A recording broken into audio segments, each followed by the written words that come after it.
इस वीडियो में हम डिस्कस करेंगे रिगार्डिंग चैप्टर 19 ऑफ डीबीएमएस और जो टॉपिक है दैट इज नॉर्मलाइजेशन। सो सबसे पहले कुछ पॉइंट्स देखते हैं related to normalisation. A large database defined as a single relation may result in data duplication. So देखिए क्या होता है जब डेटाबेस बहुत बड़ा हो जाता है तो उसमें बहुत सारे जैसे टेबल्स होते हैं, बट यदि वो अच्छे से मैनेज नहीं है, यदि एक ही टेबल जैसे बहुत बड़ा हो जाता है तो वहां पे डेटा डुप्लीकेशन की पॉसिबिलिटी बढ़ जाती है।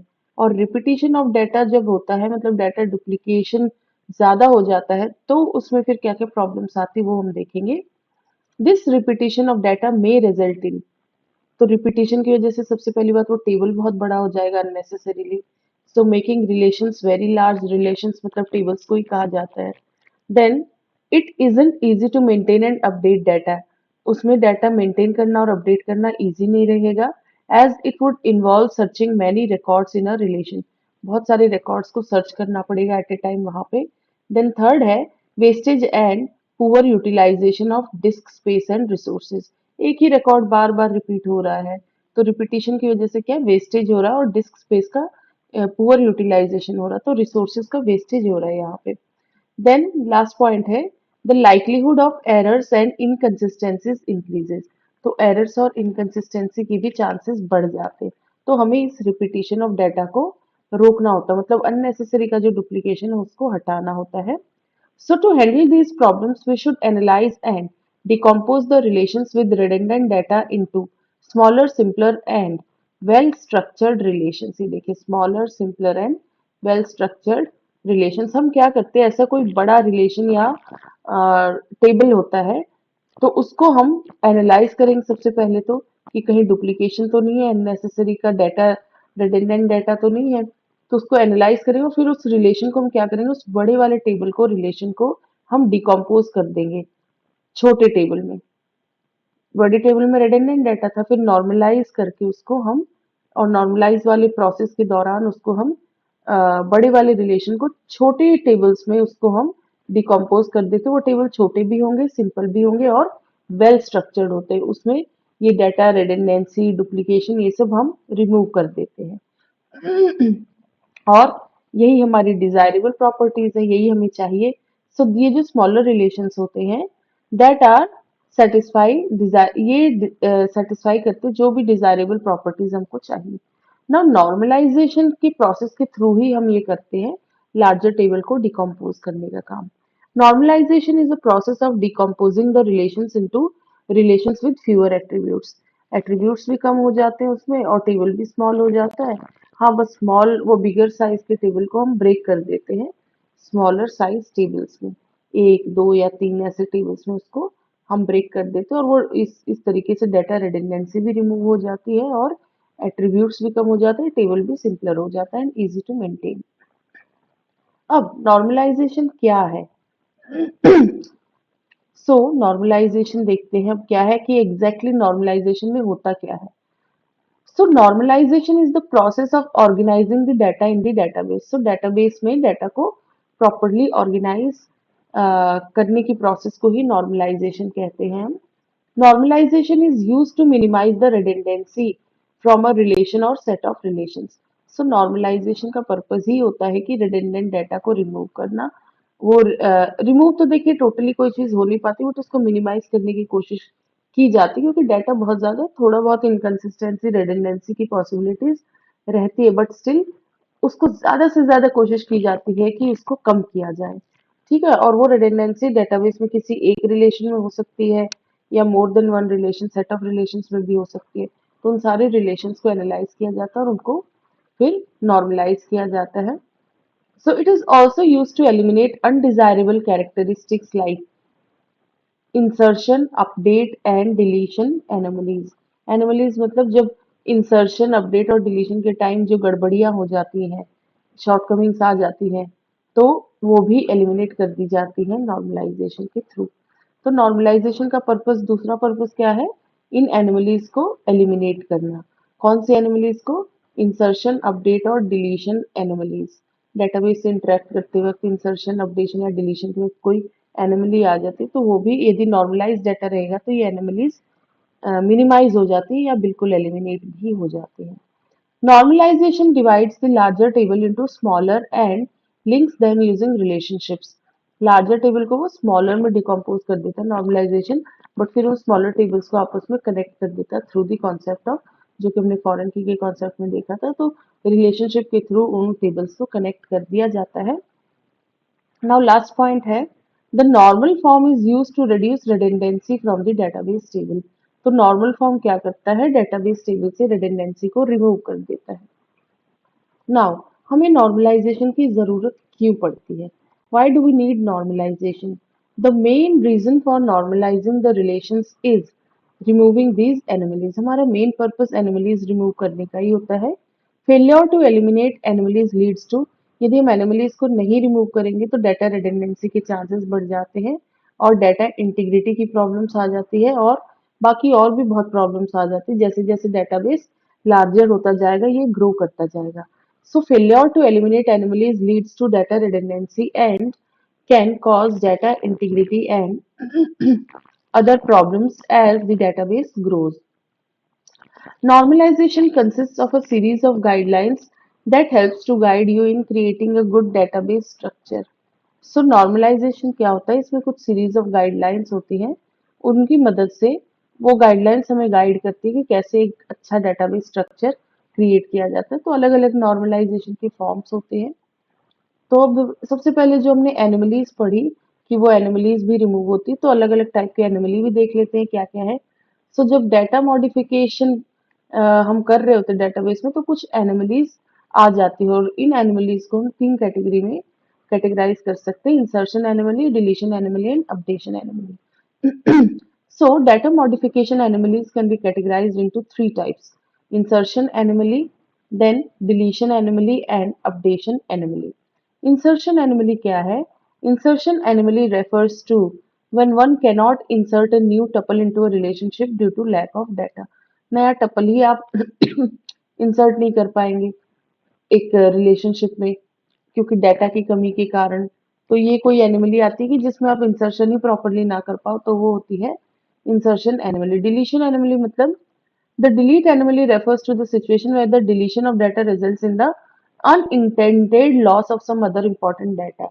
कुछ ऐसा चीज डिलीट हो जाए ना जिसकी वजह से कोई लॉस हो जाता है आपका, भले वो इंटेंशनल नहीं होता है बट क्योंकि डेटाबेस ही अनस्ट्रक्चर्ड वे में है तो डिलीट कुछ किया उसके साथ कुछ और डिलीट हो गया जो कि वो इम्पोर्टेंट डाटा था वो नहीं डिलीट होना था। तो ऐसा कुछ हो जाता है तो उसको डिलीशन एनोमली कहते हैं। Updation anomaly, the update anomaly is when an update of a single data value requires multiple rows of data to be updated। क्योंकि redundant data ना रिपीटेड है, कहीं का भी उसकी सेम डाटा कहीं कहीं कई जगह लिखा है, एक जगह तो सपोज अपडेट कर दिया बाकी जगह वो कुछ और रह गया तो ये ऐसे डाटा को फिर इनकंसिस्टेंट डाटा कहता है और इनकंसिस्टेंट डाटा कहेंगे और इसी एनोमली को हम अपडेशन एनोमली कहते हैं। सो एनिमलीज हमने देखी कितने टाइप्स की होती है, three types: insertion anomaly, deletion anomaly and updation anomaly. अब ये देखिए अलग अलग तरीके से थ्योरी लिखी हुई है, ये आप पढ़ सकते हैं। Why do we need normalisation? The primary objective for normalising the relations, किसको नॉर्मलाइज कर रहे होते हैं? रिलेशंस को, मतलब टेबल्स को। Normalising the relations is to eliminate the below anomalies, इन्हीं एनिमलीज को रिमूव किया जाता है through normalisation. Failure to reduce anomalies results in, यदि हम इन एनिमलीज को नहीं रिमूव करेंगे तो डाटा रिडंडेंसी के चांसेस बढ़ जाते हैं which may threaten data integrity and cause additional issues as the database increases. Normalization consists of a set of procedures that assist you in developing an effective database structure। हमको मिल जाता है normalisation की मदद से। देखिए इंसर्शन एनिमली, डिलीशन एनिमली, अपडेशन एनिमली का थोड़ा सा अलग तरीके का एक्सप्लेनेशन भी है। डिफरेंट डिफरेंट टाइप की दो तीन तरीके से थ्योरी मैंने यहाँ इंक्लूड किया, आप देख सकते हैं। सो एक बार तो हम देख चुके हैं एनिमलीज के कुछ पॉइंट्स, अब और देख लेते हैं। तो insertion anomalies occurs when it is not possible to insert data into a database because the required fields are missing or because the data is incomplete। या तो जो required fields है वो है ही नहीं, मिसिंग है, या डाटा ही हमको इनकम्प्लीट मिला है। For example, if a database requires that every record has a primary key but no value is provided for a particular record, it cannot be inserted into the database। कोई एक ऐसा record हम insert करने की कोशिश कर रहे हैं जिसकी प्राइमरी की ही नहीं है, उसी प्राइमरी की वाले कॉलम की ही वैल्यू नहीं है वहां पे, तो मिसिंग डाटा हो गया। डिलीशन एनोमली क्या होती है? Deletion anomalies occur when deleting a record from a database can result in the unintentional loss of data. Delete कहीं से किया बट कोई और unintentional data डिलीट हो गया। For example, if a database contains information about customers and orders, deleting a customer record may also delete all the orders associated with that customer. हम customer का record delete कर रहे थे लेकिन order से related suppose हमें details चाहिए थी, फॉर फ्यूचर रेफरेंस हो सकता है या फिर फॉर कंप्लीट ऑर्डर की डिटेल्स के लिए, बट यदि कस्टमर का डाटा हमने डिलीट किया तो पता चला उसके साथ उसकी उसने जो ऑर्डर प्लेस किए हुए थे वो ऑर्डर वाला डाटा भी पूरा गायब हो गया। अपडेशन डिली अपडेशन एनोमली अपडेशन एनोमली क्या होती है? Updation anomalies occur when modifying data in a database can result in inconsistencies or errors. यदि ऐसा कोई अपडेट कर दिया कि उसका जो रिजल्ट है वो क्या होगा कि कोई इनकंसिस्टेंसी अकर हो गई या कोई एरर आ गया। इसका एक एग्जांपल लेते हैं। For example, if a database contains information about employees and there salaries, updating an employee's salary in one record but not in all related records could lead to incorrect calculations and reporting. यदि employ से related suppose कोई database है और उस वहाँ employ से related data है, उसकी सैलरी से रिलेटेड, हमने एक एम्प्लॉय की सैलरी को अपडेट किया किसी एक रो में या रिकॉर्ड में, तो वो अपडेट हो गई। बट यदि नॉर्मलाइज नहीं है, दैट मीन्स रिडंडेंट डाटा है, वो एक जगह तो अपडेट हो गया लेकिन और भी रिकॉर्ड्स जहाँ जहाँ उसकी कॉपीज बनी हुई है या कहीं और मेंशन है, पता चला वहां वो पुराना ही जो भी वैल्यू एंटर थी सैलरी की वही है, तो आगे फर्दर जो भी कैलकुलेशन या रिपोर्ट हम बनाएंगे वो इनकंसिस्टेंट रहेगी, वो इनकरेक्ट रहेगी, क्योंकि कहीं पे अपडेटेड सैलरी है, कहीं पे पुरानी ही सैलरी मेंशन है। तो ये होती है अपडेशन एनोमलीज। लेकिन जब नॉर्मलाइज डाटा होता है तो ये सारी चीजें रिमूव हो जाती हैं। अब फीचर्स ऑफ डेटाबेस नॉर्मलाइजेशन में क्या है? ये बहुत इंपॉर्टेंट है ये, या इसको पर्पस ऑफ डेटाबेस नॉर्मलाइजेशन भी कह सकते हैं। सबसे पहले नॉर्मलाइजेशन की मदद से क्या होता है? डाटा रिडंडेंसी एलिमिनेट होती है, रिमूव होती है। Elimination of data redundancy, one of the main features of normalization is to eliminate the data redundancy that can occur in a database. एक database में जो data redundancy अगर होती है तो वो eliminate हो जाती है normalization के through. Data redundancy refers to the repetition of data in different parts of the database. एक database में जब data repeated रहता है अलग अलग जगह पे तो उसको कहते हैं कि वो डाटा रिडंडेंट है। और डाटा रिडंडेंट होना अच्छी बात नहीं है।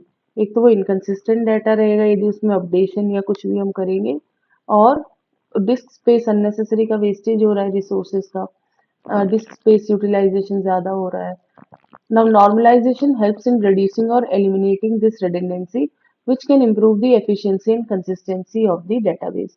तो normalization की मदद से हम इस redundancy को remove कर देते हैं और जिसकी मदद से efficiency और consistency of database बढ़ जाती है। Next point है ensuring data consistency. Data consistent होना चाहिए, तो वो भी इंश्योर हो जाता है डेटाबेस नॉर्मलाइजेशन से। Normalisation helps in ensuring that the data in the database is data consistent होना चाहिए और एक्यूरेट होना चाहिए। By eliminating redundancy, normalisation helps in preventing inconsistencies and contradictions that can arise due to different versions of the same data. तो यदि redundancy हम eliminate कर देंगे तो नॉर्मलाइजेशन और नॉर्मलाइजेशन की मदद से ही हम रिडंडेंसी को एलिमिनेट करते हैं, और फाइनली उसकी वजह से क्या हो जाता है? इनकंसिस्टेंसीज प्रिवेंट मतलब रिमूव हो जाती है, और कॉन्ट्रडिक्शंस मतलब कॉन्ट्रडिक्टरी डाटा नहीं रहेगा कि कहीं पे कुछ मेंशन्ड है दूसरी जगह कुछ और मेंशन्ड है। वो थ्रू आउट उस रिकॉर्ड को पढ़ेंगे आप तो वो जहां भी लिखा होगा बिल्कुल सेम रहेगा। मतलब एक जगह कुछ चेंज किया तो वो नॉर्मलाइज्ड यदि फॉर्म में है रिलेशन तो बाकी हर जगह भी प्रॉपरली अपडेट हो जाएगा। नेक्स्ट है simplification of data management. Normalisation simplifies the process of managing data in a database. Normalisation की मदद से क्या होता है? डेटाबेस अच्छे से मैनेज हो जाता है। By breaking down a complex data structure into simpler tables, हम कॉम्प्लेक्स टेबल को या कॉम्प्लेक्स डाटा स्ट्रक्चर को सिंपल टेबल्स में हम ब्रेक कर देते हैं, और उन टेबल्स में कम एट्रीब्यूट्स भी रहेंगे और डाटा भी इजीली मैनेज हो जाता है। Normalization makes it easier to manage the data, update it and retrieve it. फिर क्वेरी करना भी इजी रहता है, वो डाटा भी मैनेज हो जाएगा, उसमें अपडेशन भी इजी हो जाता है, और कोई चीज रिट्रीव करनी है, हमें चाहिए कोई डाटा, तो वो भी आसानी से मिल जाता है। इम्प्रूव्ड डेटाबेस डिजाइन, ओवरऑल जो डेटाबेस का डिजाइन है वो भी improve हो जाता है through database normalization. So improved database design. Normalization helps in improving the overall design of the database. By organizing the data in a structured, हम normalization की मदद से डाटा को क्या कर देते हैं, स्ट्रक्चर्ड और सिस्टमेटिक वे में ऑर्गेनाइज कर देते हैं। Normalization makes it easier to design and maintain the database. इसकी मदद से डेटाबेस का डिजाइन इजी हो जाता है और इसको मेंटेन करना भी आसान हो जाता है। It also makes the database more flexible, database flexible भी हो जाता है और एडेप्टेबल भी हो जाता है to changing business needs. According to changing business needs ये काफी फ्लेक्सिबल डाटा और एडेप्टेबल डाटा बन जाता है थ्रू नॉर्मलाइजेशन। वो डेटाबेस फ्लेक्सिबल हो जाता है। अवॉइडिंग अपडेट एनोमलीज, यदि नॉर्मलाइज्ड फॉर्म में है डाटा टेबल्स में, तो कोई अपडेशन करेंगे तो फिर वो एनोमली नहीं आएगी कि एक जगह अपडेट हो गया बाकी जगह रह गया। यदि एक जगह अपडेट होगा तो बाकी जगह भी प्रॉपरली अपडेट हो जाएगा। Normalization helps in avoiding update anomalies which can occur when updating a single record in a table affects multiple records in other tables. वही अपडेट एनोमली क्या था, कहीं एक जगह एक टेबल में वो यदि करेंगे हम अपडेट, तो क्योंकि वो रिडंडेंट डाटा, उसकी सेम ही रिकॉर्ड मल्टीपल टाइम्स लिखा हुआ है, तो एक एक जगह तो वो अपडेट हो गया, बाकी जगह वो रह गया। किसी और टेबल में ही सेम डाटा है सपोज, तो पता चला एक टेबल में तो वो रिकॉर्ड अपडेट हो गया, दूसरे में नहीं हुआ।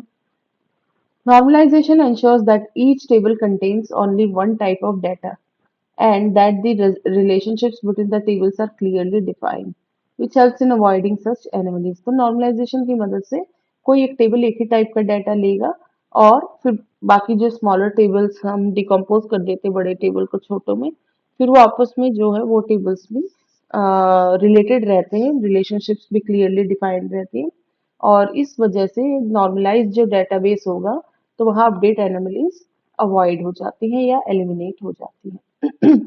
स्टैंडर्डाइज्ड हो जाता है डेटाबेस।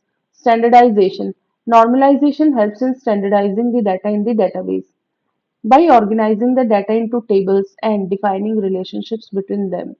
यदि हम प्रॉपरली नॉर्मलाइज कर देंगे और डाटा को ऑर्गेनाइज कर देंगे टेबल्स में और प्रॉपरली रिलेशनशिप्स डिफाइन कर देंगे उन टेबल्स के बीच में, so normalization helps in ensuring that the data is stored in a consistent and uniform manner.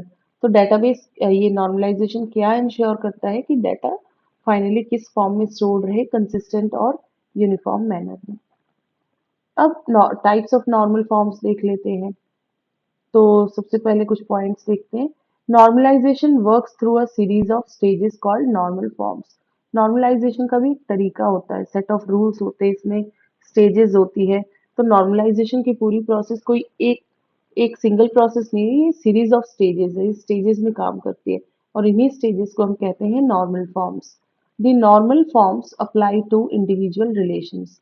अलग अलग टेबल पे हम देखते हैं कि इस टेबल को कहाँ तक नॉर्मलाइज कर सकते हैं, इसको किस स्टेज ऑफ नॉर्मलाइजेशन की ज़रूरत है, उस टेबल में किस टाइप की जो है डिपेंडेंसी है एट्रीब्यूट्स के बीच में, वो डिपेंडेंसी हम जो फंक्शनल डिपेंडेंसी है वो आइडेंटिफाई करते हैं। फिर यदि पार्शियल डिपेंडेंसी है तो उसको रिमूव करेंगे, तो फिर उसको क्या कहेंगे कि डेटाबेस किस फॉर्म में हो गया, सेकंड नॉर्मल फॉर्म। कोई ट्रांजिटिव डिपेंडेंसी एट्रीब्यूट्स के बीच में तो उसको हम हटाते हैं ताकि फिर डाटा को डेटाबेस को नॉर्मलाइज कर सके। तो उस जब उस टेबल में से ट्रांजिटिव डिपेंडेंसी हटाते हैं तो वो टेबल फिर किस फॉर्म में कन्वर्ट हो जाता है, थर्ड नॉर्मल फॉर्म में। तो ऐसे ही अलग अलग डिपेंडेंसीज हमें रिमूव करनी होती है अलग अलग नॉर्मल फॉर्म्स के लिए। तो हर रिलेशन पे, हर टेबल पे अलग अलग नॉर्मल फॉर्म्स अप्लाई हो जाते हैं बेस्ड ऑन कि उसमें कौन सी फंक्शनल डिपेंडेंसी प्रेजेंट है। The relation is said to be in particular normal form if it satisfies constraints. यदि उस पर्टिकुलर नॉर्मल फॉर्म के जो भी रूल्स है या कंस्ट्रेंट्स जो भी चेक्स रहते हैं, यदि वो सेटिस्फाई हो रहे तो हम उस टेबल को कहेंगे कि वो टेबल इस नॉर्मल फॉर्म में है। नहीं है बाय चांस, तो हम उस टेबल को उस नॉर्मल फॉर्म में लेके आते ताकि तो ये एक चार्ट है रिलेटेड टू नॉर्मलाइज्ड फॉर्म्स। सो ये कंडीशंस है, इन कंडीशंस को फॉलो किया जाता है और फिर उसको पर्टिकुलर नॉर्मल फॉर्म में हम कन्वर्ट करते हैं। और ये रिलेशन को किसी भी नॉर्मल फॉर्म में करने के लिए उस बड़े रिलेशन को या टेबल को हम स्मॉलर टेबल्स में डिकम्पोज कर देते हैं। तो ये रिलेशन की डिकम्पोजिशन की स्टेप्स दिखाई गई हैं। तो देखिए, बेसिकली तो वैसे तो 6 नॉर्मल फॉर्म्स होती है, बट इस चार्ट में 5 डिस्कस्ड है। 1NF, 2NF, 3NF, 4NF and 5NF। NF मतलब नॉर्मल फॉर्म। तो 1NF first normal form, 2NF second normal form, 3NF third normal form, 4NF fourth normal form and 5NF is fifth normal form. So first normal form में क्या होता है, repeating groups को eliminate किया जाता है। तो फिर उस रिलेशन को कहेंगे कि ये फर्स्ट नॉर्मल फॉर्म में है। सेकेंड नॉर्मल फॉर्म के लिए पार्शियल फंक्शनल डिपेंडेंसी को रिमूव किया जाता है।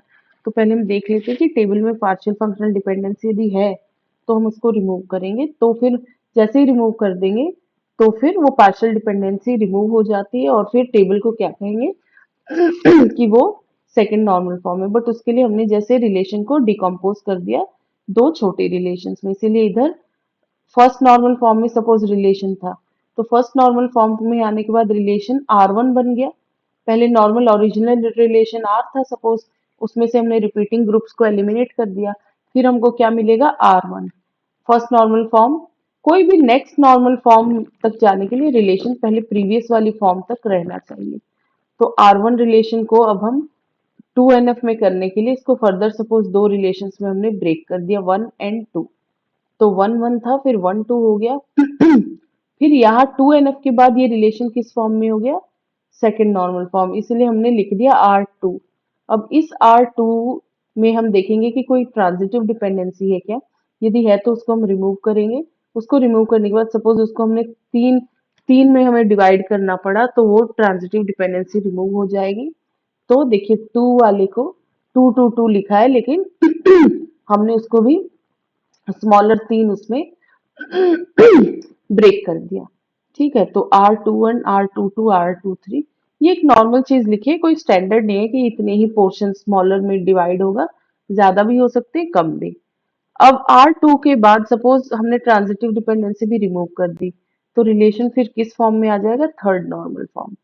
फिर थर्ड नॉर्मल फॉर्म के बाद हम मल्टी वैल्यूज डिपेंडेंसी देखेंगे, वो रिमूव करने के बाद हम सपोज चार में डिकम्पोज, चार स्मॉलर टेबल्स में डिकम्पोज हुआ वो, तो 3 3 3 मतलब थर्ड नॉर्मल फॉर्म वाले को ही हमने चार में फिर से उसको ब्रेक कर दिया डिकम्पोज। तो चार में ब्रेक करने के बाद फिर ये रिलेशन किस फॉर्म में आ गया, फोर्थ नॉर्मल फॉर्म, तो ये बन जाएगा R4 फिर नेक्स्ट स्टेज आएगी फिफ्थ नॉर्मल फॉर्म की, हम देखेंगे कोई ज्वाइंट डिपेंडेंसी तो नहीं है, यदि कोई ज्वाइंट डिपेंडेंसी है तो उसको हम एलिमिनेट करेंगे। तो उसको एलिमिनेट करने के लिए इस फोर्थ नॉर्मल फॉर्म वाले को हमने डिकम्पोज कर दिया 5 छोटे छोटे टेबल्स में। तो रिलेशन 4 1 4 2 4 3 4 4 4 5 ये डिकम्पोज हो गया। तो पहले किसी भी नॉर्मल फॉर्म तक जाने के लिए, हायर लेवल नॉर्मल फॉर्म तक जाने के लिए पहले वो स्मॉलर नॉर्मल फॉर्म में होना चाहिए, फिर जो भी डिपेंडेंसी उसको रिमूव करेंगे तो वो फिर उस पर्टिकुलर नॉर्मल फॉर्म में आ जाएगी। अब देखिए, इधर 3NF के बाद और एक नॉर्मल फॉर्म नहीं लिखा हुआ है, वो होता है BCNF। BCNF का फुल फॉर्म होता है बॉयसी कोड नॉर्मल फॉर्म। ठीक है, बट इस वाले वीडियो में हमारा फोकस सिर्फ इन तीन नॉर्मल फॉर्म्स पे रहेगा। बट फॉर योर अंडरस्टैंडिंग मैं थोड़ा सा BCNF, 4NF और 5NF पे भी यहाँ पे थोड़ा बहुत ब्रीफ जैसे यहाँ बता दिया डायग्राम के थ्रू ये बहुत डिटेल में मैं इस वीडियो में नहीं डिस्कस करूंगी। यहाँ पे हमारा फोकस है सिर्फ 3NF तक। तो लेकिन क्योंकि एक बार थोड़ा ओवरव्यू के लिए मैंने बाकी नॉर्मल फॉर्म्स को भी इंक्लूड कर लिया है, तो नॉर्मल फॉर्म्स बेसिकली तो 6 टाइप्स के होते हैं। ठीक है, बीच में BCNF, 3NF और 4NF के बीच में आता है BCNF, और ये इनका डिस्क्रिप्शन है। तो फर्स्ट नॉर्मल फॉर्म क्या है, a relation is in 1NF if it contains an atomic value. हर एक सेल में एटॉमिक वैल्यू है तो हम कहेंगे कि रिलेशन फर्स्ट नॉर्मल फॉर्म में है। किसी कॉलम किसी सेल में मतलब टेबुलर में, ये देखिए टेबल में ये सपोज कॉलम्स हो गए और ये रोज हो गई। ठीक है, तो इधर कोई वैल्यू है, एक वैल्यू ना होके दो तीन वैल्यू एक ही कॉलम में कॉमा से सेपरेट करके, तो उसको मल्टी वैल्यूज कहेंगे, उसको रिमूव करना होता है। तो हम उसको हर एक सेल में एटॉमिक वैल्यू मतलब सिंगल वैल्यू होनी चाहिए, तो कहेंगे कि वो रिलेशन 1NF में है। फिर 2NF, a relation will be in 2NF, 2NF तक तभी होगा, सबसे पहले तो 1NF में होना चाहिए वो, मतलब कोई मल्टी वैल्यूज नहीं होनी चाहिए उसके अंदर।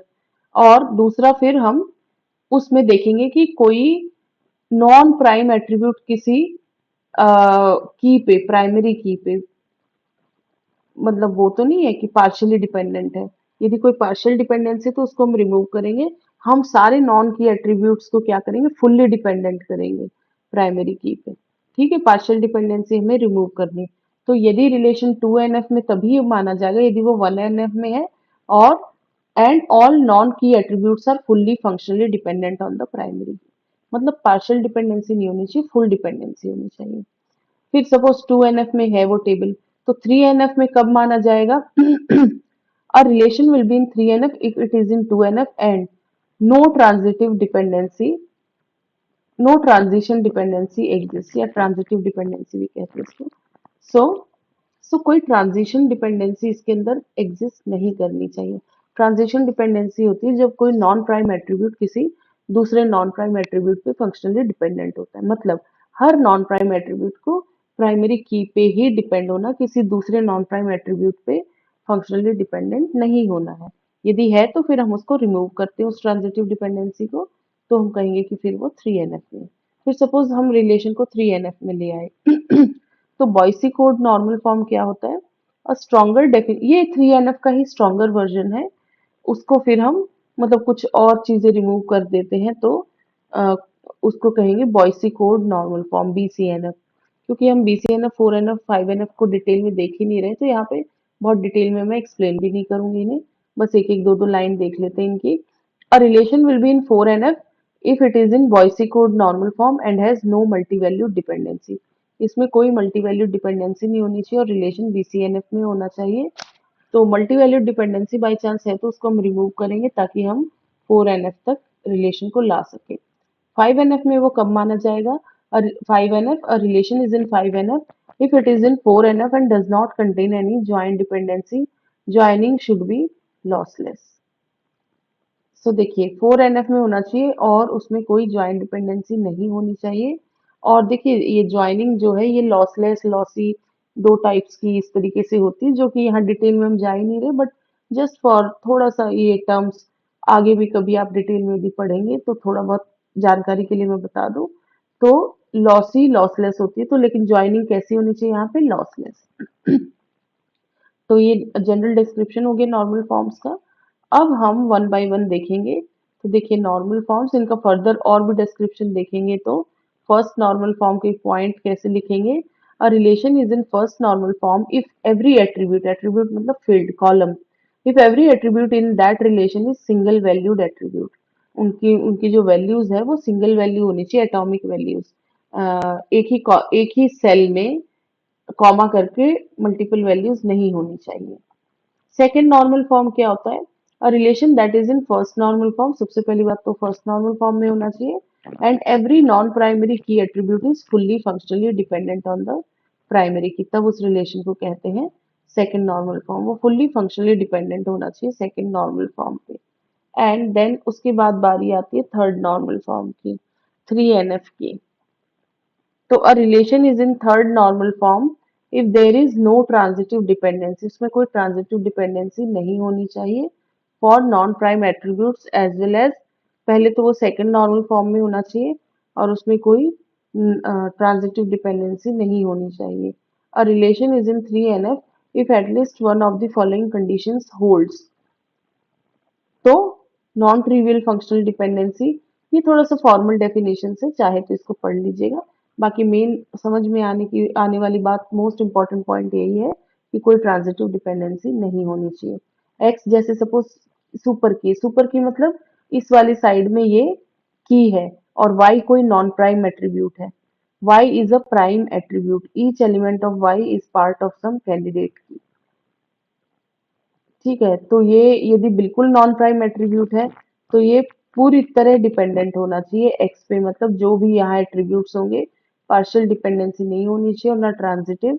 तो ये वाला एट्रीब्यूट, तो देखिए ये इस पे आप नहीं भी जाएंगे ना तो दैट्स फाइन, ये थोड़ा सा फॉर्मल तरीके से चीजें मेंशन है, आप इट्स बेटर कि इन पॉइंट्स पर ही फोकस करिए, ठीक है। इसको हम further you can ignore this, इतने पॉइंट को, ये अभी जरूरी नहीं है, ठीक है। इतना आप थ्योरेटिकल बस ऊपर देखिए कुछ हम एग्जांपल्स देखेंगे उससे और अच्छे से समझ आएगा। बोएसी कोड नॉर्मल फॉर्म भी थोड़ा सा देख लेते हैं कि बीसीएनएफ क्या होता है।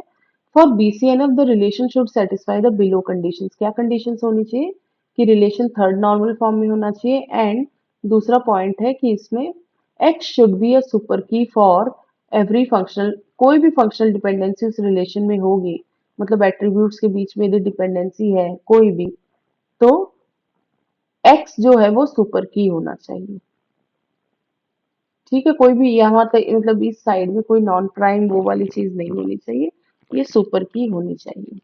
फोर्थ नॉर्मल फॉर्म देखते हैं क्या है, इसमें क्या हम रिमूव करते थे, multi valued dependency. A relation R is in 4NF if and only if the following conditions are satisfied. पहली कंडीशन क्या है, it should be in Boyce Codd normal form, BCNF में होना चाहिए। सेकंड है the table should not have any multi valued dependency, हम multi valued dependency को remove करते हैं इसके बाद आता है fifth normal form 5NF। A relation R is in 5NF if and only if it satisfies the following conditions, क्या होंगी वो, R should be already in 4NF, R 4NF में होना चाहिए, and it cannot be further non loss decompose, मतलब एक तो join वो जो देखिए यहाँ पे ये वर्ड लिखा हुआ है ये रहा, ज्वाइन डिपेंडेंसी नहीं होनी चाहिए और जो ज्वाइनिंग है वो लॉसलेस होनी चाहिए, यही दो मोस्ट इंपॉर्टेंट पॉइंट्स हैं। देखिए नॉन लॉस मतलब लॉसलेस डिपेंडेंसी होनी चाहिए, लॉसलेस ज्वाइन होना चाहिए और ज्वाइन डिपेंडेंसी जो है ये रिमूव होनी चाहिए।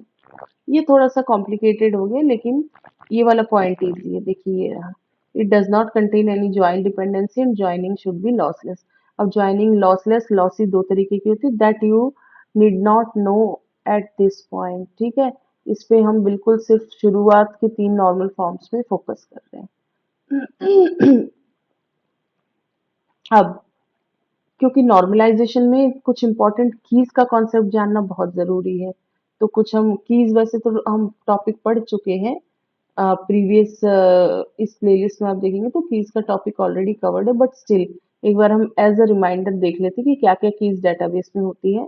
So different types of keys used in database, वो हो गई कैंडिडेट की, प्राइमरी की, सुपर की, ऑल्टरनेट की, फॉरेन की, कॉम्पोजिट की, और भी कुछ की होती है बट मोस्टली हमारा फोकस इसी पे रहेगा। तो अब देखते हैं, तो इन्हीं कीज का यूज करके हम नॉर्मलाइजेशन में यूज करते हैं वो फंक्शनल डिपेंडेंसीज और इन सबको आइडेंटिफाई करने के लिए। अब एडवांटेजेस क्या है नॉर्मलाइजेशन के, normalisation helps to minimise data redundancy, normalisation की मदद से डाटा रिडंडेंसी मिनिमाइज हो जाती है, ओवरऑल डेटाबेस डिजाइन अच्छा हो जाता है, ग्रेटर ओवरऑल डेटाबेस ऑर्गेनाइजेशन, और डेटाबेस अच्छे से ऑर्गेनाइज हो जाता है, डाटा कंसिस्टेंट हो जाता है, तो डाटा कंसिस्टेंसी अचीव हो जाती है विद इन द डेटाबेस, और डेटाबेस फ्लेक्सिबल हो जाता है, much more flexible database design then enforces the concept of relational integrity. जब हम ब्रेक करते हैं ना तो रिलेशन में इंटीग्रिटी भी मेंटेन रहती है डाटा में, क्योंकि वो जो टेबल्स है ना एक तो स्मॉलर हो गए, इजीली मेंटेन हो जाएंगे, और वो आपस में फिर कनेक्टेड भी रहते हैं through the key, through the concept of keys, वो फॉरेन की के कॉन्सेप्ट से वो प्रॉपरली कनेक्टेड भी रहते हैं। तो ये और भी कुछ further points related to advantages of normalisation, same ही पॉइंट्स है, थोड़ा सा थ्योरेटिकली इसको लिखा गया है अलग तरीके से, तो इसको आप वीडियो पॉज करके पढ़ सकते हैं। एक बार मैं यहाँ रीड कर देती हूँ। Normalisation eliminates data redundancy and ensures that each piece of data is stored in only one place, reducing the risk of data inconsistency and making it easier to maintain data accuracy. फिर है by breaking down data into smaller, more specific tables, normalization helps ensure that each table stores only relevant data, which improves the overall data integrity of the database. Normalization simplifies the process of updating data as it only needs to be changed in one place rather than in multiple places throughout the database. Normalized data है एक जगह update होगा बाकी जगह automatic हो जाए क्योंकि database उसमें जो डाटा होता है बहुत ऑर्गेनाइज्ड हो जाता है नॉर्मलाइजेशन में. Normalization enables users to query the database using a variety of different criteria. As the data is organized into smaller, more specific tables that can be joined together as needed. Normalization helps ensure that the database can scale to meet future needs by इसमें scale हम कर सकते हैं to meet future needs by reducing data redundancy. Normalization can help ensure that data is consistent across different applications that uses the same database. Consistent data हो जाता है और वही data suppose different different जगह भी use हो रहा है different applications में तो भी वो consistent रहेगा. Making it easier to integrate different applications and ensuring that all users have access to accurate and consistent data. तो ये अलग points हो गए थे advantages के. अब कुछ disadvantages देखते हैं normalization के. Disadvantages of normalization. You cannot start building the database before knowing what the user needs. जब तक ये नहीं पता होगा कि यूजर को चाहिए क्या तो हम database नहीं build कर सकते. The performance degrades when normalizing the relations to higher normal forms. थोड़ा सा जो है एकदम से higher normal forms पे ले जाते हैं थोड़ी performance गिर जाती है चीजों की. It is very time consuming और normalize करना भी एक time consuming process है. It is very time consuming and difficult to normalize relations of a higher degree. यदि higher degree है मतलब number of columns यदि ज़्यादा है तो वहाँ पे normalize करना थोड़ा सा difficult और time consuming हो जाता है. Careless decomposition may lead to a bad database design leading to serious problems. और यदि अच्छे से normalize नहीं किया और वो जो tables को हम decompose कर रहे हो तो यदि proper नहीं किया carelessly कर दिया तो overall design अच्छा होने की बजाय वो क्या हो जाता है बुरा bad database design हो जाता है इसी वजह से serious issues आ जाते हैं serious problems. So disadvantages of normalization हम देखते हैं. नॉर्मलाइजेशन वही सेम पॉइंट्स अलग अलग तरीके से लिखे हुए हैं. Normalisation can result in increase performance overhead.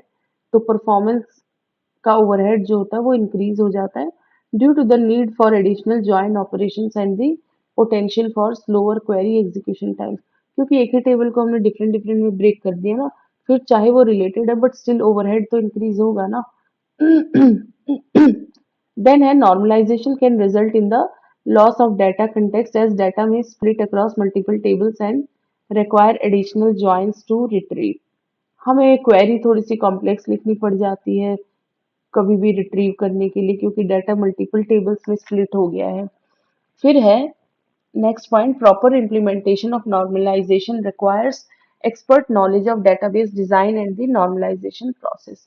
So normalization के proper implementation के लिए बहुत easy नहीं होता ये इसीलिए expert knowledge चाहिए database design की और पूरी normalization process की अच्छी understanding होनी चाहिए तभी normalization अच्छे से implement हो पाता है. Next है normalization can increase the complexity of a database design. Database design की complexity increase हो जाती है especially if the data model is not well understood or if the normalization process is not carried out correctly. तो normalization की वजह से क्या database design की sometimes complexity increase हो जाती है यदि उस data model को अच्छे से नहीं समझा गया है या फिर पूरी normalization process को अच्छे से नहीं carry out किया गया है.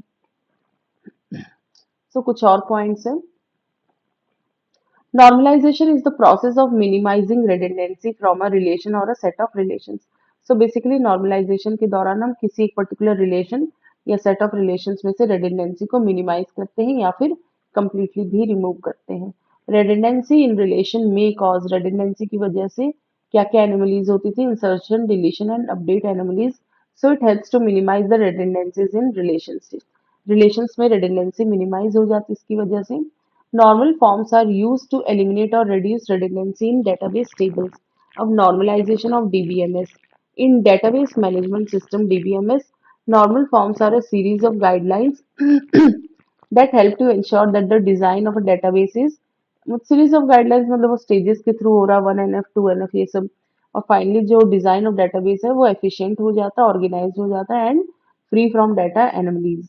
There are several levels of normalization, each with its own set of guidelines known as normal forms. तो बहुत सारे levels होते हैं normalization के और हर एक normal form में कुछ set of guidelines follow होती हैं और इन्हीं को कहते हैं normal forms.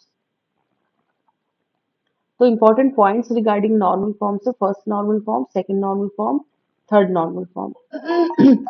So 1NF, 2NF and 3NF. 1NF क्या है? This is the most basic level of normalization. सबसे lowest level का normalization है. Basic level है. इसमें हम क्या करते हैं? In 1NF, each table cell should contain only a single value. Atomic values होनी चाहिए हर सेल में, टेबल के हर सेल में. And each column should have a unique name. Her column का यूनिक नेम होना चाहिए. कॉलम के नेम रिपीटेड नहीं होने चाहिए. The first normal form helps to eliminate duplicate data and simplify queries. ये फर्स्ट नॉर्मल फॉर्म में डाटा को करने के बाद क्या होता है कि डुप्लीकेट डाटा एलिमिनेट हो जाता है और क्वेरी भी सिंप्लीफाई क्वेरीज को ये सिंप्लीफाई कर देता है. 2NF 2NF एलिमिनेट्स ये भी redundant डाटा को एलिमिनेट करता है. 2NF eliminates redundant data by requiring that each non key attribute वो किस पे डिपेंड होना चाहिए प्राइमरी की पे और क्या होना चाहिए फुल्ली डिपेंडेंट पार्शियल डिपेंडेंट नहीं होना चाहिए. This means that each column should be directly related to the primary key and not to other columns. वो डायरेक्टली प्राइमरी की पे रिलेट होना चाहिए किसी और पे नहीं. और 3NF में क्या करते हैं 3NF बिल्ड्स ऑन 2NF. पहले तो डाटा जो है वो रिलेशन 2NF में होना चाहिए फिर उसमें हम क्या करेंगे और एक रिक्वायरमेंट क्या होती है by requiring that all non key attributes are independent of each other. ये आपस में ही डिपेंड नहीं हो जाने चाहिए.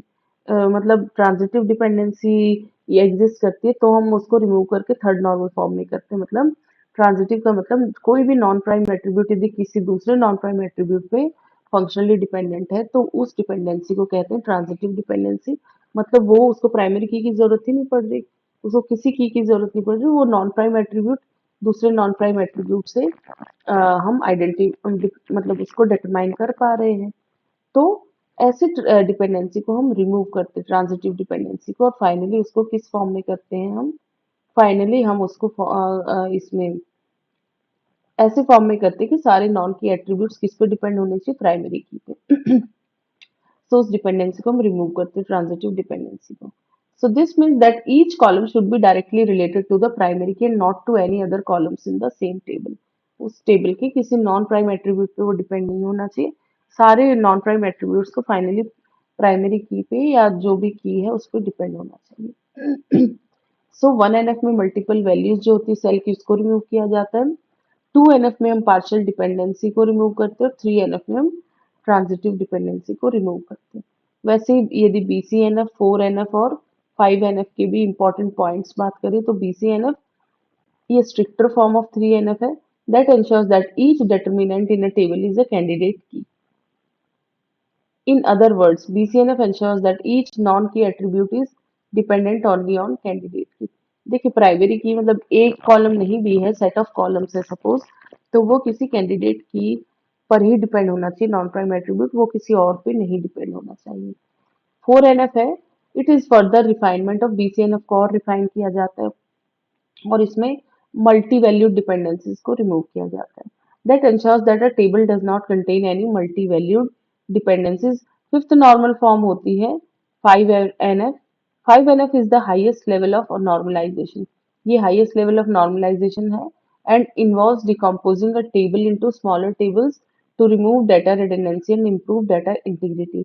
और 5NF में हम कौन सी डिपेंडेंसी रिमूव करते थे जॉइंट डिपेंडेंसी. अब एडवांटेजेस ऑफ नॉर्मल फॉर्म है वही सेम चीजें लिखी हुई है तो आप कैसे भी लिख सकते हैं इसको. तो रिड्यूस्ड डाटा रिडंडेंसी फिर improved data consistency simplified database design improved query performance easier database maintenance. So overall using normal forms in DBMS helps to improve data quality increases database efficiency and simplify database design and maintenance. तो ये points आप video pause करके पढ़ सकते हैं सारे. First, reduce data redundancy. Normalization helps to eliminate duplicate data in tables, reducing the amount of storage space needed and improving database efficiency. Then improve data consistency है. Normalization ensures that data is stored in a consistent and organized manner, reducing the risk of data inconsistencies and errors. Simplified database design. Normalization provides guidelines for organizing tables and data relationships, making it easier to design and maintain a database. Improved query performance. Normalized tables are typically easier to search and retrieve data from, resulting in faster query performance. Easier database maintenance. Normalization reduces the complexity of database by breaking it down into smaller, more manageable tables, making it easier to add, modify and delete data. सो अब हर एक normal form को हम देखेंगे। Third normal form तक हम यहाँ पे discuss करें।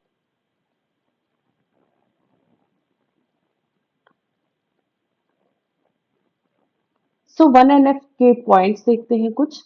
A relation will be in 1NF first normal form if it contains an atomic value.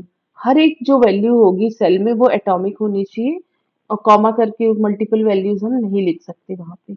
It states that an attribute of a table can not hold multiple values. कोई भी column multiple values को hold नहीं करेगा। It must hold only single valued attribute. हर attribute single valued होना चाहिए, multi valued नहीं होना चाहिए। नेक्स्ट है first normal form disallows the multi valued attribute. Multi valued attribute को ये अलाउ नहीं करता है या किसी कॉम्पोजिट एट्रीब्यूट को भी अलाउ नहीं करेगा और ना ही उसके कॉम्बिनेशंस को। So first normal form disallows the multi valued attribute, composite attribute and their combinations.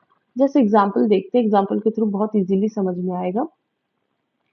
Suppose एक employee relation है, relation employee is not in 1NF because of multi-valued attribute employee phone। इसमें एक ऐसा कॉलम है, एक ऐसा attribute है जो मल्टी वैल्यूड है और हमने क्या पढ़ा कि 1NF में सारे एट्रीब्यूट सिंगल वैल्यूड होने चाहिए, एटॉमिक वैल्यू होनी चाहिए उनमें। सब में देखिए एम्प्लॉय आईडी, नेम और एम्प्लॉय स्टेट में सारे एक में सिंगल सिंगल वैल्यूज है, ठीक है।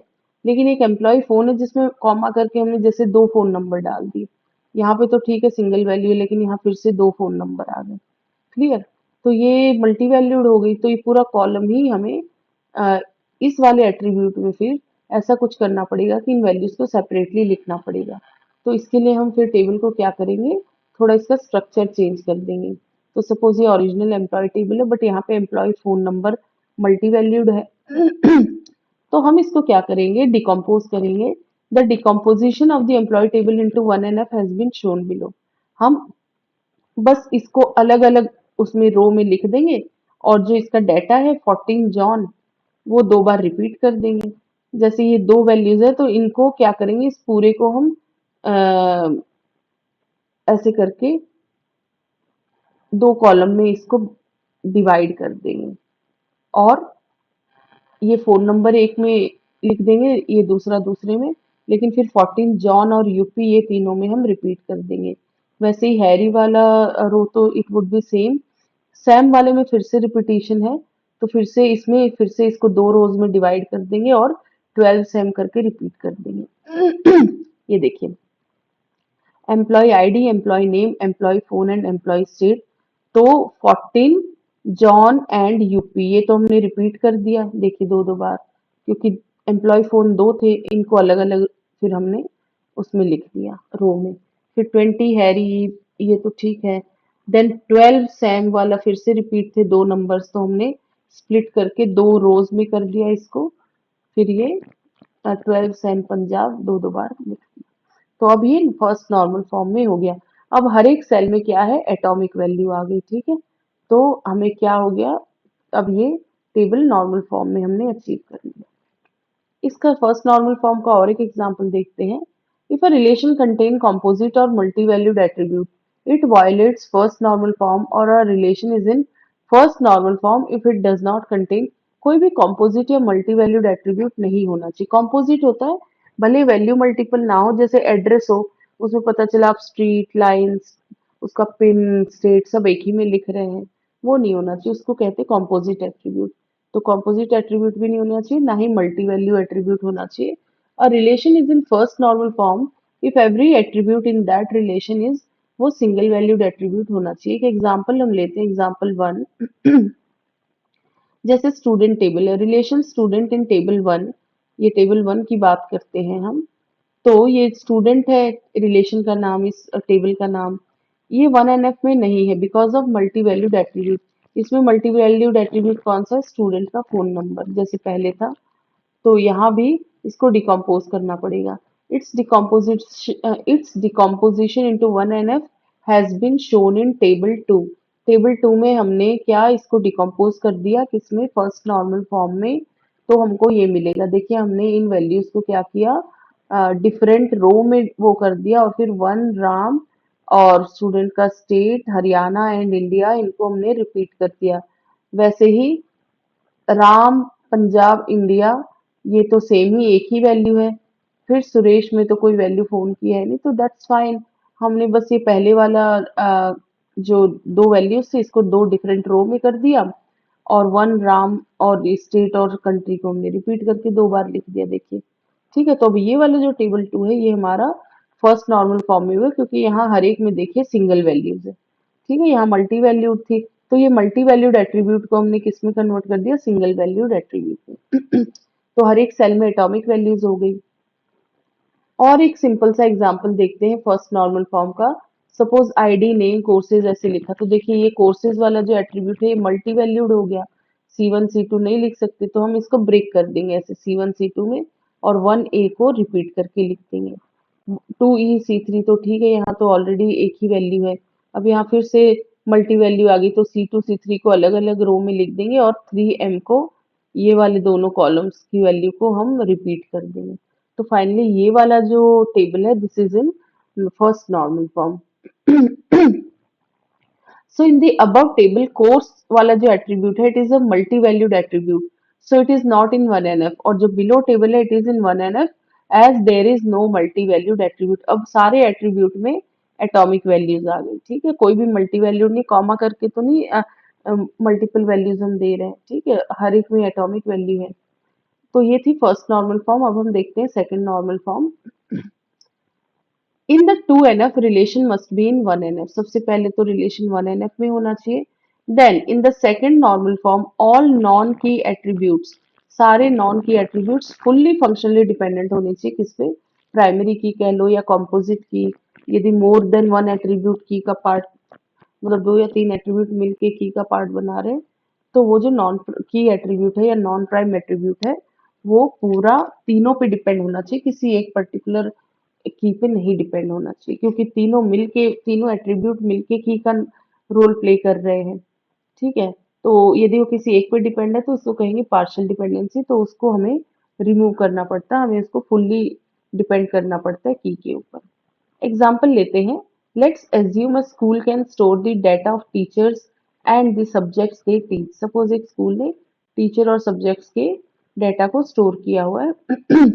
In a school a teacher can teach, एक teacher more than one subject teach कर सकता है।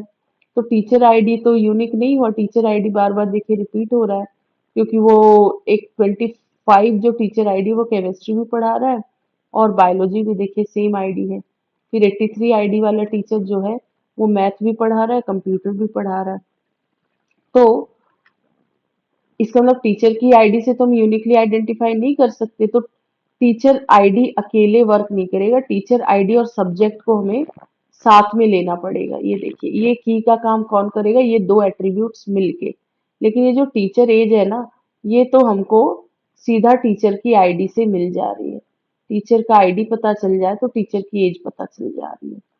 देखिए 25 जो टीचर का आईडी है, क्योंकि आईडी सब्जेक्ट वो अलग अलग पढ़ा सकता है वो टीचर, लेकिन यदि उसका आईडी, टीचर तो वही है ना, आईडी जिसका 25 है तो उसकी एज तो 30 ही रहेगी ना, क्योंकि सेम ही टीचर है वो। तो टीचर की एज को हम सिर्फ टीचर आईडी से डिटरमाइन कर पा रहे हैं। तो की में तो की का पार्ट तो ये दोनों बन रहे थे, teacher ID and subject, but ये टीचर एज सिर्फ टीचर आईडी से ही हम डिटरमाइन कर पा रहे हैं। तो इसको कहते हैं ये पार्शियली डिपेंडेंट है की पे। की तो ये दोनों मिल के बना रहे थे ना, लेकिन दोनों पे ना डिपेंड होके ये सिर्फ पार्ट पे, पार्ट ऑफ की पे डिपेंड है। तो ऐसे को कहते हैं पार्शियल डिपेंडेंसी, तो हमें इसको रिमूव करना पड़ेगा। ठीक है, तो इस टेबल में कौन सी डिपेंडेंसी है? पार्शियल फंक्शनल डिपेंडेंसी, तो उसको हम रिमूव करेंगे। सो देखिए in the given table non prime attribute जो टीचर एज है वो नॉन प्राइम एट्रीब्यूट है। Non prime attribute teacher age is dependent on, वो टीचर आईडी पे डिपेंड है, which is a proper subset of a candidate key. Candidate key मतलब इधर teacher ID और सब्जेक्ट मिल के की का पार्ट बना रहे थे, मतलब एक्चुअली कंपोजिट की वर्क कर रही है यहाँ पे, लेकिन वो टीचर एज सिर्फ टीचर आईडी पे डिपेंड है, दैट मीन्स पार्शियली डिपेंडेंट है, that is why it violates the rule for 2NF। वो फुल्ली डिपेंडेंट होना चाहिए, मतलब वो टीचर की एज पे भी डिपेंड रहे और उस पे सब्जेक्ट पे भी। तो लेकिन ऐसा पॉसिबल नहीं है, तो हम कन्वर्ट कर देंगे, to convert the given table into 2NF। हम इस बड़े टेबल को दो छोटे टेबल्स में डिवाइड कर देंगे। कैसे? अब टीचर की एज किस पर डिपेंड थी? टीचर आईडी पे। तो इसी को हम पूरा सेपरेट एक टेबल बना देंगे। जो टीचर एज यदि टीचर आईडी पे सिर्फ डिपेंड है, तो टीचर आईडी और टीचर एज का एक सेपरेट टेबल बना देंगे। उस टेबल का नाम हम नया नाम दे देंगे टीचर अंडरस्कोर डिटेल करके। ठीक है, इस टेबल में अब ये टीचर आईडी प्राइमरी की है, ये नॉन प्राइम एट्रीब्यूट है, तो टीचर की एज टीचर आईडी पे मतलब अब प्राइमरी की पे डिपेंड है, तो ये तो ऑलरेडी 2NF में है। और जो टीचर अंडरस्कोर सब्जेक्ट करके जो टीचर आईडी और सब्जेक्ट का सेपरेट टेबल बना देंगे। तो सब्जेक्ट किस पर डिपेंड है? टीचर आईडी पे। तो यहाँ भी टीचर आईडी प्राइमरी की हो गई और टीचर आईडी यहाँ पे भी है।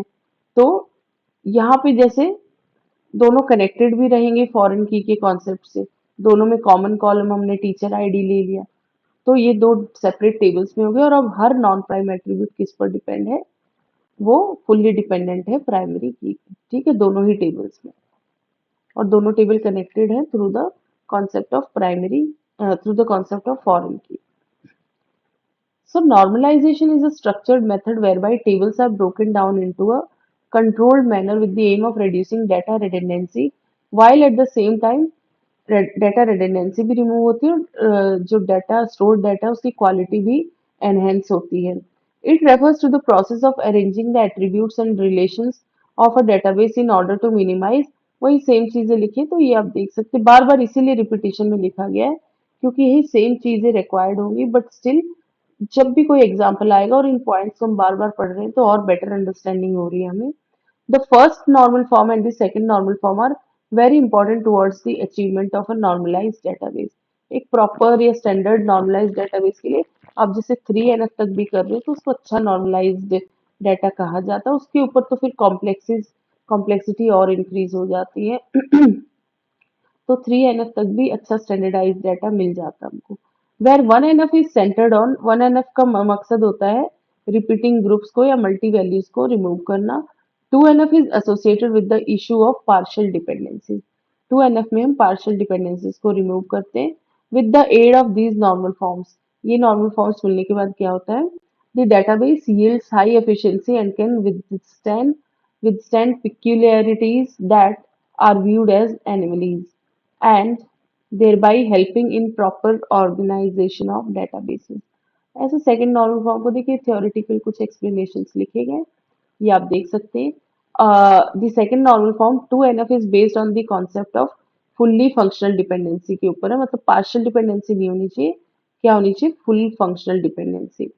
The second normal form applies to relations with composite keys, मतलब एक एट्रीब्यूट ना होके एक से अधिक एट्रीब्यूट यदि की का रोल प्ले कर रहे हैं तो वो नॉन प्राइम एट्रीब्यूट दोनों पे डिपेंड होना चाहिए या तीनों पे, जो भी नंबर ऑफ कीज हैं किसी एक पर्टिकुलर की से वो डिटरमाइन नहीं होना चाहिए। सो कंपोजिट की के मामले में बेसिकली ये पार्शियल डिपेंडेंसी वाली चीज आती है, that is relations with the primary की कंपोज्ड ऑफ टू और मोर attributes.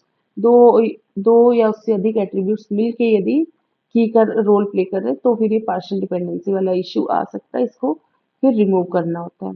A relation with a single attribute primary key is automatically in, already primary key है तो हर चीज प्राइमरी की पे तो डिपेंड रहती है, तो वो नॉर्मली 2NF तक रहती है। दिक्कत आती है जब कंपोजिट की का हम कंपोजिट की वाले टेबल को हम देखते हैं। A relation that is not in 2NF may suffer from the, यदि वो 2NF में नहीं है तो अपडेट एनोमलीज के चांसेस बढ़ जाते हैं। To be in the second normal form, सबसे पहले तो रिलेशन फर्स्ट नॉर्मल फॉर्म में होना चाहिए and the relation must not contain any partial dependency, relation में कोई पार्शियल डिपेंडेंसी नहीं होनी चाहिए। A relation is in 2NF if it has no partial dependency, that is no non-prime attribute। non-prime attribute मतलब those attributes that are not part of candidate key which is dependent on any proper subset of any candidate key। In other words, A relation that is in first normal form and every non-prime key attribute is fully functionally dependent on primary key, then the relation is in second normal form. अब इसको और एक तरीके से formal, बस ये कुछ definition इस तरीके से है कि आप जिस जहां भी कन्वीनियंट है जिस भी चीज से you can include that theory. ठीक है, इसको आप अपने लेवल पे पढ़ लीजिएगा, ये वीडियो पॉज करके यू कैन रीड दिस। ठीक है, तो वही है बेसिकली, फोकस 2NF का होता है कि पार्शियल डिपेंडेंसीज को रिमूव किया जाए। एक एग्जाम्पल लेते हैं इसका, एग्जाम्पल 1, कंसिडर टेबल 3। ये इसको सपोज दो टेबल हम ऑलरेडी वहां देख चुके 1NF में, एक टेबल 3 लेते हैं suppose, student number, course fee. तो यहाँ पे सपोज स्टूडेंट नंबर क्योंकि बार बार यूनिक तो है नहीं, देखिए रिपीट हो रहा है, कोर्स नंबर भी रिपीट हो रहे हैं, तो ना तो स्टूडेंट नंबर को हम की ले सकते हो ना ही कोर्स नंबर को। हमने क्या किया, स्टूडेंट नंबर और कोर्स नंबर दोनों को, जैसे कॉम्पोजिट की होती है, दोनों के कॉम्बिनेशन को हम एज अ की ले गए। अब ये कोर्स फी जो है, कोर्स फी सिर्फ कोर्स पे डिपेंड है, हमको कोर्स नंबर पता चल जाए तो हम कोर्स फी पता लगा लेंगे। तो इसका मतलब पार्शियल डिपेंडेंसी पूरे पे डिपेंड होनी चाहिए ना, लेकिन की कौन कौन बना रहा है, कौन कौन से एट्रीब्यूट्स, स्टूडेंट नंबर और कोर्स नंबर, बट ये सिर्फ कोर्स नंबर पे डिपेंड है, तो दैट मीन्स इसको हमें डिकम्पोज करना पड़ेगा। देखिए, note that there are many courses having the same course fee. Here, course fee cannot alone decide the value of course number or student number. Course fee together with student, course fee को हम part of की नहीं ले सकते क्योंकि इनका combination कुछ भी यूनिकली आइडेंटिफाई नहीं कर रहा है। तो देखिए ये कोर्स नंबर को यूनिकली नहीं आइडेंटिफाई कर पा रहा है, लेकिन हम देखिए, हम कैंडिडेट की मतलब हम की के लिए किस किस को ले लेंगे, स्टूडेंट नंबर और कोर्स नंबर, इन दोनों को कंबाइन कर लेंगे। लेकिन जो कोर्स नंबर है वो फंक्शनली डिपेंडेंट है किस पर, जो कोर्स फी है वो किस पर डिपेंड है, कोर्स नंबर पे। देखिए, ठीक है, that is course fee is dependent on course number which is proper subset of candidate की। इस पे बहुत ज्यादा नहीं जाना, बस आप समझ लीजिए कि कोर्स फी कोर्स नंबर मतलब पार्ट ऑफ की पे डिपेंड है। Course fee is dependent on, देखिए एक तो यहाँ क्या है, पार्शियल डिपेंडेंसी है, सो रिलेशन 2NF में नहीं है, हमें इसको 2NF में कन्वर्ट करना पड़ेगा। तो हम इस टेबल को स्प्लिट कर देंगे दो छोटे टेबल्स में, टेबल 1 एंड टेबल 2। टेबल 1 में हम क्या क्या ले लेंगे, स्टूडेंट नंबर और कोर्स नंबर वाले एट्रीब्यूट्स को ले लेंगे, और टेबल 2 में हम ये जो कोर्स फी कोर्स नंबर पे डिपेंड है ना, तो इन दोनों को टेबल 2 में ले लेंगे। तो और फिर दोनों कोर्स नंबर दोनों में ही है, तो कोर्स नंबर ज्वाइनिंग का काम कर रहा है, एक एक में वो थ्रू फॉरेन की के कॉन्सेप्ट से टेबल 1 टेबल 2 ज्वाइन, ये टेबल 1 ये टेबल 2। टेबल 1 में ये देखिए, ये इस तरफ टेबल 1 हो गया, ये टेबल 2 है। तो टेबल 1 में स्टूडेंट नंबर कोर्स नंबर लिख लिया हमने, और इधर कोर्स फी कोर्स नंबर, इधर ये स्टूडेंट नंबर प्राइमरी की है, तो कोर्स नंबर इस पर डिपेंड हो गया, और यहाँ भी कोर्स नंबर को हमने की ले लिया, तो यहाँ कोर्स फी कोर्स नंबर पर डिपेंड है, और यहाँ कोर्स नंबर फॉरेन की का काम करेगा क्योंकि दोनों में कोर्स नंबर कॉलम हो गया, कॉमन हो गया, तो कोर्स नंबर यहाँ तो प्राइमरी की का काम कर रहा है इस वाले टेबल पे फॉरेन की का, और दोनों टेबल 1 टेबल 2 कनेक्ट भी हो गए, तो पार्शियल डिपेंडेंसी रिमूव हो गई। पार्शियल डिपेंडेंसी होती क्या है जब कोई non prime attribute totally depend होता है किसी पार्ट ऑफ कंपोजिट की के ऊपर, पूरी की के ऊपर नहीं। ठीक है, यदि कोई की मोर देन वन एट्रीब्यूट से बनी हुई है और वो दोनों पे ना डिपेंड होके या तीनों पे डिपेंड ना होके किसी एक पे डिपेंड है, इफ वन और more non prime attributes depend only on some of the attributes of the composite key, they are said to satisfy, इसका मतलब पार्शियल डिपेंडेंसी है, तो इसको हमें रिमूव करना पड़ेगा। फिर कंक्लूजन देखते 2NF का, ये कुछ पॉइंट्स है पढ़ लीजिएगा। In conclusion 2NF is a fundamental concept of database normalization that helps remove partial dependencies in your relational database. Following 2NF rules helps organize your data to avoid anomalies and ensure data integrity, making it easier to store and retrieve data. तो 2NF में हमने partial dependency remove की। अब हम third normal form देखते, third normal form 3NF। इसमें क्या हो रहा है, a relation will be in 3NF यदि वो 2NF में है and it does not contain any transitive dependency, इसमें कोई भी ट्रांजिटिव डिपेंडेंसी नहीं होनी चाहिए। 3NF is used to reduce the data duplication. Data duplication reduce होना चाहिए एंड डाटा इंटीग्रिटी अचीव होनी चाहिए. It is also use to achieve the data integrity. Then third point है, if there is no transitive dependency, कोई transitive dependency नहीं होनी चाहिए for non prime attributes. मतलब नॉन प्राइम एट्रीब्यूट किसी और दूसरे नॉन प्राइम एट्रीब्यूट पे फंक्शनली डिपेंडेंट नहीं होना चाहिए. मतलब एक नॉन प्राइम एट्रीब्यूट को हम किसी दूसरे नॉन प्राइम एट्रीब्यूट से नहीं डिटरमाइन कर पाए. वो किससे हम डिटरमाइन कर पाए? किसी की से ही. Then the relation must be third normal form. यदि ट्रांजिटिव डिपेंडेंसी नहीं है तो फिर इसका मतलब रिलेशन थर्ड नॉर्मल फॉर्म में है. हम एक एग्जांपल लेते हैं. सपोज एम्प्लॉय डिटेल टेबल करके टेबल है. उसमें employee ID, employee name, employee zip, employee state and employee city है. ठीक है. तो ये अलग अलग हम देख रहे हैं. अब इसमें देखिए की का पार्ट क्या क्या हो सकता है. इस तरीके से एम्प्लॉय आईडी या एम्प्लॉय आईडी या नेम भी मिलके एक की का पार्ट प्ले कर सकते हैं. एम्प्लॉय आईडी, नेम, जिप, ये भी, ये सारी सुपर कीज कहलाती है. मतलब प्राइमरी की के साथ आप किसी को भी कंबाइन कर दो तो वो भी की का पार्ट कहलाएंगे. कैंडिडेट की सिर्फ एक है, एम्प्लॉय आईडी. इसी को हम प्राइमरी की ले सकते हैं. नॉन, बाकी सारे नॉन प्राइम एट्रीब्यूट्स हो गए. In the given table all attributes except employee ID are non prime. Employee state and employee city किस पर डिपेंड कर रहे हैं? एम्प्लॉय जिप पे. और एम्प्लॉय जिप किस पर डिपेंड है? एम्प्लॉय आईडी पे. तो एम्प्लॉय स्टेट और एम्प्लॉय सिटी आपके नॉन प्राइम एट्रीब्यूट है.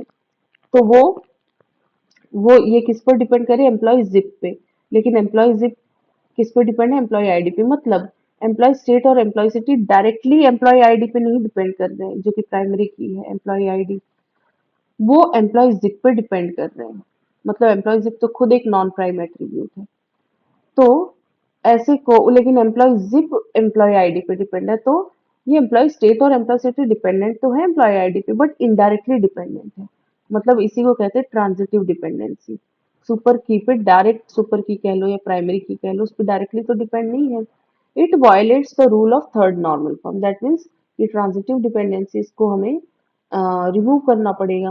That is why we need to move the employee city. फिर एम्प्लॉय सिटी और एम्प्लॉय स्टेट किस पे डिपेंड है? एम्प्लॉय जिप पे. तो हम इसको एंटायरली एक नया टेबल बना देंगे जिसमें हम एम्प्लॉय सिटी, एम्प्लॉय स्टेट और एम्प्लॉय जिप टेबल, जिप को ले लेंगे. एंड वहाँ एम्प्लॉय जिप को हम प्राइमरी की बना देंगे. देखिए क्या है, यहाँ एम्प्लॉय आईडी प्राइमरी की है और आपका एम्प्लॉय जिप किस पर डिपेंड है? एम्प्लॉय आईडी पे. लेकिन ये जो एम्प्लॉय स्टेट और सिटी है, दोनों को हम जिप से डिटरमाइन कर पा रहे हैं. तो ये डायरेक्टली एम्प्लॉय स्टेट और सिटी को एम्प्लॉय आईडी की जरूरत ही नहीं पड़ रही. तो की जरूरत ही नहीं पड़ रही, वो तो किसी नॉन प्राइम एट्रीब्यूट से मिल जा रहा है. तो क्योंकि एम्प्लॉय स्टेट और सिटी इस पे डिपेंड है, तो हम एक ऐसा टेबल डिकम्पोज कर देंगे जिसमें इन तीनों को एक साथ ले लेंगे. तो उसमें एम्प्लॉय जिप को हम क्या करेंगे? प्राइमरी की बना देंगे. तो अब तो एम्प्लॉय स्टेट और सिटी किस पे डिपेंड होंगे? एम्प्लॉय जिप पे. पर एम्प्लॉय जिप तो प्राइमरी की बन गया. और दूसरे वाला टेबल में होगा employee ID, employee name and employee zip.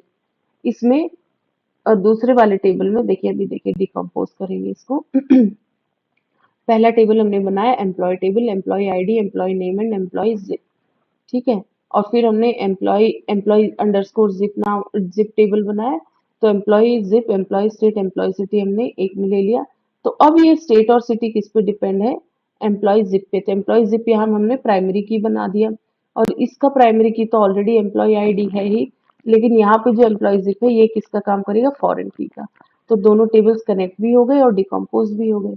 Employ table and आपका एम्प्लॉय जिप टेबल. और अब तो कोई ट्रांजिटिव डिपेंडेंसी भी नहीं है, क्योंकि दोनों टेबल में सारे नॉन प्राइम एट्रीब्यूट अपने अपने प्राइमरी की पे डिपेंड कर रहे हैं. ये कुछ पॉइंट्स ये आप पढ़ सकते हैं. In the realm of database design, normalization is a critical process for organizing data to minimize redundancy and improve data integrity. जो थर्ड नॉर्मल फॉर्म होता है वो एडवांस्ड स्टेप है in this process of building on the principles of the first and second normal form. Achieving 3NF ensures that a database schema, जैसे ही 3NF तक achieve हो गया तो लगभग मान लीजिए कि डेटाबेस स्कीमा अब एफिशिएंट हो गया और काफी रोबस्ट हो गया है. अब एनोमलीज और इसके चांसेस लगभग कम हो जाते हैं. ठीक है. So this article explores the concept of 3NF. So 3NF के बारे में हमने देखा. Although 2NF relations have less redundancy than those in 1NF, मतलब 2NF तक भी है तो ठीक है, रेडंडेंसी रिमूव होती, बट स्टिल यदि ट्रांजिटिव डिपेंडेंसी तो स्टिल अपडेट एनोमलीज होने के चांसेस काफी रहते हैं। If you update only one tuple and not the other, the database will be in, तो डेटाबेस क्या रहेगा, इन एनोमलीज की मदद से, इन एनोमलीज की वजह से इनकंसिस्टेंट रहता है, तो उनको यदि कंसिस्टेंट करना तो हमें ट्रांजिटिव डिपेंडेंसी को रिमूव करना पड़ेगा। दिस अपडेट एनोमली ये किसकी वजह से बेसिकली कॉज होती है, ट्रांजिटिव डिपेंडेंसी की वजह से। We need to remove such dependencies by progressing to the third normal form. Transitive dependency को जैसे ही रिमूव कर देंगे तो हमें कौन सा नॉर्मल फॉर्म मिल जाता है, third normal form 3NF।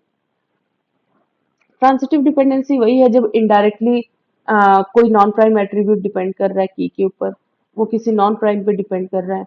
A transitive dependency occurs when a non-key attribute depends on the another non-key attribute rather than directly on the primary key. वो प्राइमरी की पे डायरेक्टली नहीं डिपेंड है, वो किसी और पे डिपेंड है, किसी नॉन प्राइम एट्रीब्यूट पे। एक टेबल है, suppose A B C attribute से ए हमने प्राइमरी की ले लिया, बी सी आपके क्या कहलाएंगे, नॉन प्राइम एट्रीब्यूट्स या नॉन की एट्रीब्यूट्स, और बी यदि सपोज हम सी से ही निकाल पा रहे हैं बी को, तो बी सी तो दोनों नॉन प्राइम है ना, तो एक नॉन प्राइम एट्रीब्यूट दूसरे नॉन प्राइम पे डिपेंड है, ए की जरूरत ही नहीं पड़ रही है। लेकिन सपोज बी को हम सी से डिटरमाइन करें, लेकिन सी किस पर डिपेंड है, सी को ए से डिटरमाइन कर रहे हैं, C is transitively dependent on A through B. तो की पे डिपेंड तो है बट इनडायरेक्टली, मतलब ट्रांजिटिवली डिपेंडेंट है, तो इसकी वजह से क्या होता है, डाटा एनोमली हो जाती है। This can lead to data anomalies and redundancy which 3NF aims to eliminate by ensuring that, और हमारा मकसद क्या होना चाहिए कि सारे non key attributes finally primary key पे डिपेंड रहे। तो 3NF में ट्रांजिटिव डिपेंडेंसी को रिमूव कर दिया जाता है।